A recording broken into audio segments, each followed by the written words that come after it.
Apple's new MacBook Air proved that its M1 chip is a pretty powerful beast, even in such a thin and light machine. It was so good it made me wonder if the 13-inch MacBook Pro with the M1 could even be that much better. The chip is the same across both machines save for one missing GPU core on the base MacBook Air. So why pay more, especially when the equivalent MacBook Air is hundreds less than the Pro? The simple answer really is that the MacBook Pro has a fan, whereas the Air is passively cooled with just a heatsink. And that lone fan lets the MacBook Pro stay very fast for sustained workload, so things like video rendering or 3D encoding, whereas the Air can actually slow down over time as it heats up. So it turns out really that this MacBook Pro really is meant for professionals, though its limitations may turn off plenty of users. But let's cover the basics first. Like the M1 equipped Air, this retooled MacBook Pro is physically identical to the previous model. It has the same aluminum case, it still has only 2 USB-C ports, and it's still pretty portable at 3 pounds. It would have been nice to see Apple attempt a serious redesign, especially one that further differentiated the Pro from the Air, which is a mere 0.2 pounds lighter. Plenty of PC makers are pushing their 13-inch ultra portables below 2.5 pounds, so I'm sure Apple can manage that. The MacBook Pro's 13.3-inch screen is 100 nits brighter than the Air's, but otherwise the computers share the same 2560 by 1600 Retina display.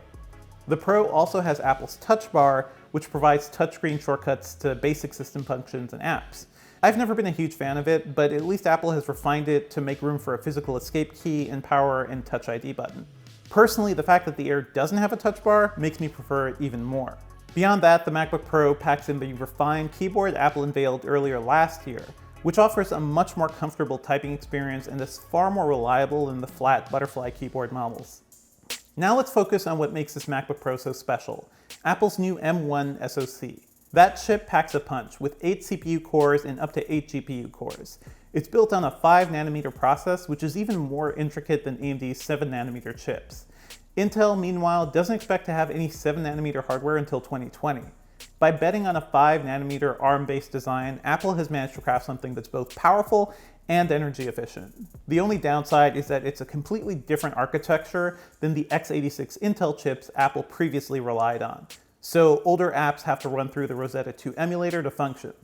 After being blown away by the power of the MacBook Air M1, I was really expecting a similar experience on the MacBook Pro, maybe with a bit more power.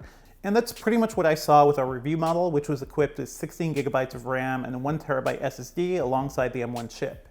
It booted up almost instantly the first time I lifted the lid, and I went through the setup process very quickly. Compared to Apple's recent Intel-equipped MacBook Pros, the M1 model feels ridiculously fast. Apps launch within seconds, Safari loads enormous websites in the blink of an eye, and I can juggle a variety of software, including Evernote, Slack, Spotify, and multiple web browsers, without having the system break a sweat. I didn't run into any issues emulating Intel apps either. In most cases, apps like Evernote felt even faster than running them on an x86 PC. Developers are also quickly updating their apps to run natively on the M1. Even Google wasted no time delivering an optimized version of Chrome after a few slight hiccups. Since the M1 chip is based on the same architecture as Apple's mobile hardware, it can also run iOS and iPad apps. I didn't find that to be very useful in the MacBook Pro though. It was more of a curiosity. It's also something developers can opt out of entirely, so don't expect to find Google or Facebook on the Mac App Store. You can play plenty of games on the MacBook Pro too, thanks to the M1's powerful GPU cores. Just like on the MacBook Air, I was able to run Fortnite smoothly in 720p. That's impressive since it's running via Rosetta 2 emulation. But Fortnite is also pretty buggy since Apple hasn't updated it in months due to their ongoing legal battle with Apple. Apple Arcade titles like The Pathless and The Last Campfire ran flawlessly at 60 frames per second. But that's not too surprising since they also run really well on the iPhone and iPad. When it comes to gaming on computers, Apple has always lagged behind Windows PCs. But I really wonder if developers will start to take a closer look at Macs now that they see the power of these M1 chips and the amount of performance they can bring to computers like the MacBook Air and the MacBook Pro. Even though the MacBook Pro is equipped with a fan, I rarely heard it turn on. You really have to stress the system with something like a lengthy video rendering job to make that spin up. And when it does kick in, it's still far quieter than it usually is on Intel machines. That's likely because it doesn't have to work as hard to keep things cool. Even under a heavy workload, the system felt warm to the touch, but not scorching hot like some earlier models. The MacBook Pro's battery life is yet another example of how efficient the M1 chip can be. The system lasted 16.5 hours during our battery benchmark, which involves looping a video.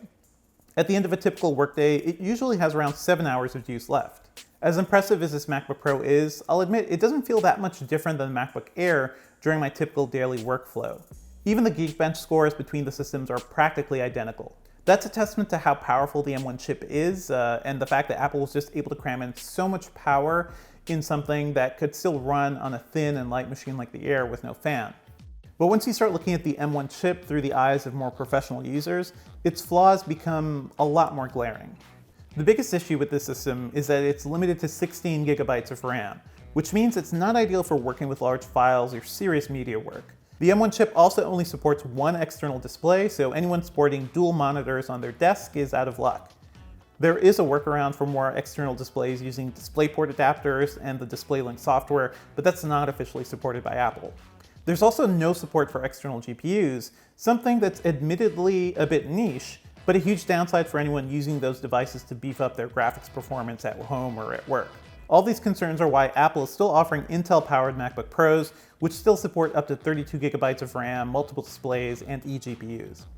If you're a professional who relies on very specific apps and plugins, you may also run into some issues with Apple's M1 emulation. If you're looking for an easy way to track which apps are optimized for M1 chips or don't even work at all, I'd really recommend checking out the site Is Apple Silicon Ready? At the time of this review, Avid, Pro Tools, Autodesk, Revit, and a slew of music apps don't even run on M1 systems properly. Given all these caveats, I'd recommend that Pro users do some serious research before buying any M1 Mac, especially the MacBook Pro. If you're intrigued by the power of Apple's SoC, the MacBook Air may be the better option when you can snap it up for $1449 with 16 gigabytes of RAM and a 512 gigabyte SSD. The MacBook Pro, meanwhile, starts at $1299 with just 8 gigabytes of RAM and a 256 gigabyte SSD. You'll have to pay $1,700 to double both specs. And if you desperately need a new MacBook Pro soon for work, then don't count out the existing Intel offerings. They may have weaker graphics than the M1, but at least there's no compatibility headache involved. While Apple's M1 chip made the MacBook Air feel revolutionary, it's a bit more complicated with the MacBook Pro. It's still a fast and efficient machine, but there are a lot of compatibility issues that professionals will have to deal with. But if you're one of the few power users out there who need something zippy and don't really mind the limitations of the M1, then the MacBook Pro is still a very capable workhorse.